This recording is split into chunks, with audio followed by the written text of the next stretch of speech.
Seterusnya kita tengok kepada huruf lam dan kaf. Kaf dan lam. Kita lihat dahulu huruf kaf.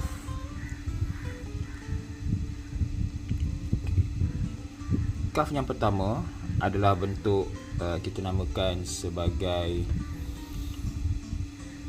kaf zinadi.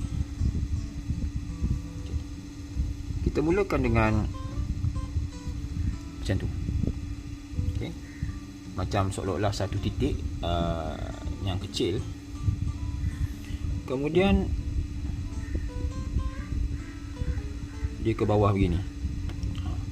Ini kita belajar asas dahulu. Kemudian kita ada sedikit lengkung di sini, menurun.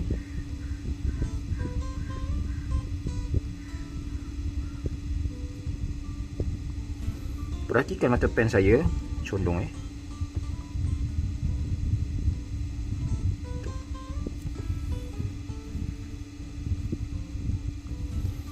dan kemudian kita letak balik pada tempatnya asal. Kita tolak dia ke kiri. Mata pen tetap condong. Dan kemudian kita gunakan ujung pen, kita lukis.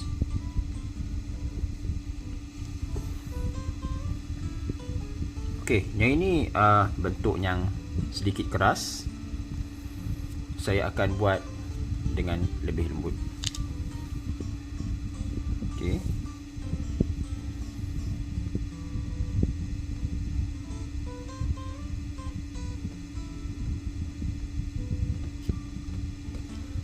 Kemudian kita melengkung situ.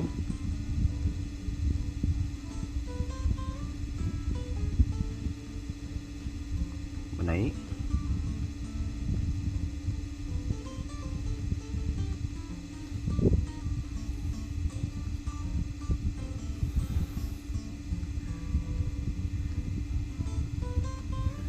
Letak tempat yang sama dan tolak ke kiri. Pastikan tangan stabil dan kalau boleh kita tarik sekali sahaja supaya dia tidak nampak terputus. Okey, di hujung kita angkat mata pen, kita lukiskan tajam situ. Okey, mungkin agak panjang, kita pendekkan sikit lah.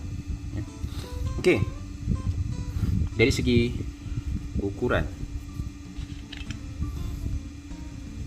kalau kita buat garis melintang kat sini, maka huruf kaf ni dia akan macam terjonggit naiknya, macam apa? Kita kata macam bot ni, macam sampan tu dia ternaik dipukul ombak. Lebih kurang setengah titik dia naik. Okey, dalam ni boleh diisi dengan satu titik. Tapi bila di hujung dia akan sedikit luas 1,5 titik. Kalau tadi kita kata ada garis melintang yang bawah ni, saya buat satu garis lari dengan garis melintang di bawah ni.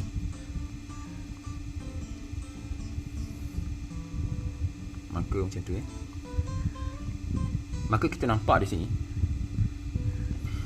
lengkung ni dia akan turun dahulu, kemudian dia akan naik kembali. Dia akan turun dan kemudian dia akan naik. Dan kemudian baru dia turun. Dia ada trik kat situ. Jarak ni 2 titik. Mungkin boleh besarkan sikit lagi. Okey. Panjang ni 4. 1, 2, 3, 4. Di sini pun 1, 2, 3, 4.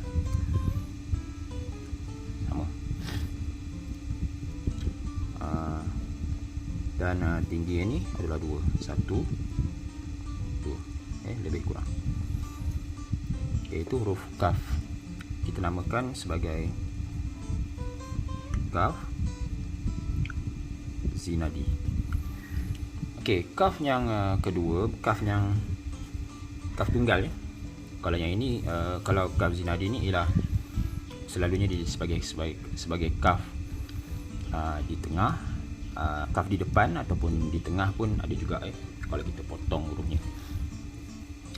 Okey, kaf yang kedua adalah kaf bentuk menegak, ada tiang, ataupun kaf tunggal lah kita katakan. Pertama kita buat seperti huruf alif.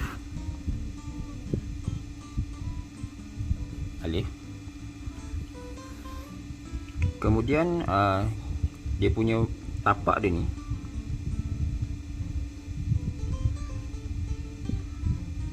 adalah huruf ba. Dia adalah bentuk huruf ba. Dan kepala dia kita letak di depan sedikit dan kita tarik ke bawah ke kanan. Dan kita letak kaf kecil di sini. Okey. Dari segi ukurannya, di mana kedudukan kaf kecil ni? Dia kalau kita buat garis kat sini, dia berada di sebelah dalam. Ini secara asas, tapi bila kita buat susunan nanti, mungkin kaf ini kita gantikan dengan kaf simbol yang kecil. Contohnya simbol kaf yang bentuk kecil macam ni. Mungkin dia akan digunakan kaf yang macam ni.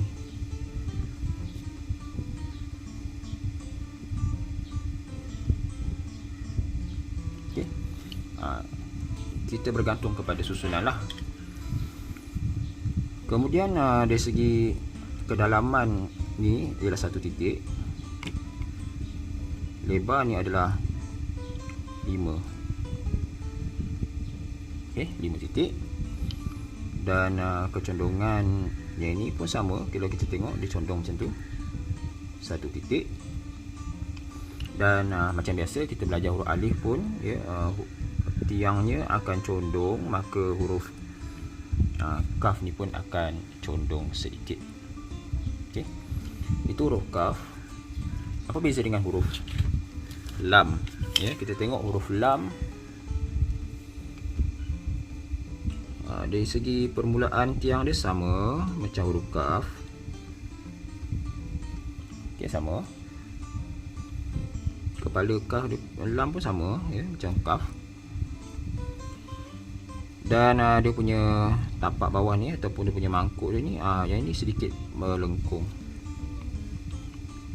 Kalau kita tengok kita belajar tadi huruf qaf, dia macam huruf qaf lah, macam badan huruf qaf. Jadi kaf dengan lam ada beza. Okey, kita tengok beza yang pertama. Kalau kaf dia punya kedalaman 1 titik, kalau lam kedalamannya 1,5 titik. Lebarnya sama 5 titik. Okey, kalau kita tengok sini,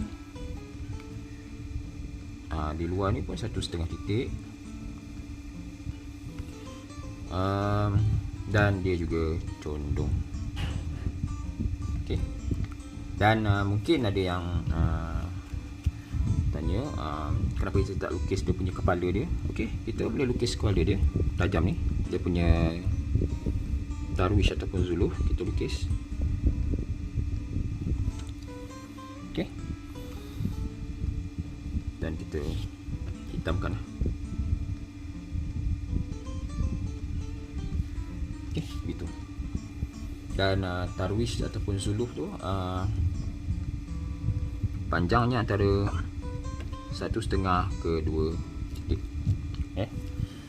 Maksudnya kalau 1,5 semua 1,5, kalau 2 titik semua panjangnya 2 titik. Jangan bercampur-campur lah. Okey, jadi sekian untuk kali ini.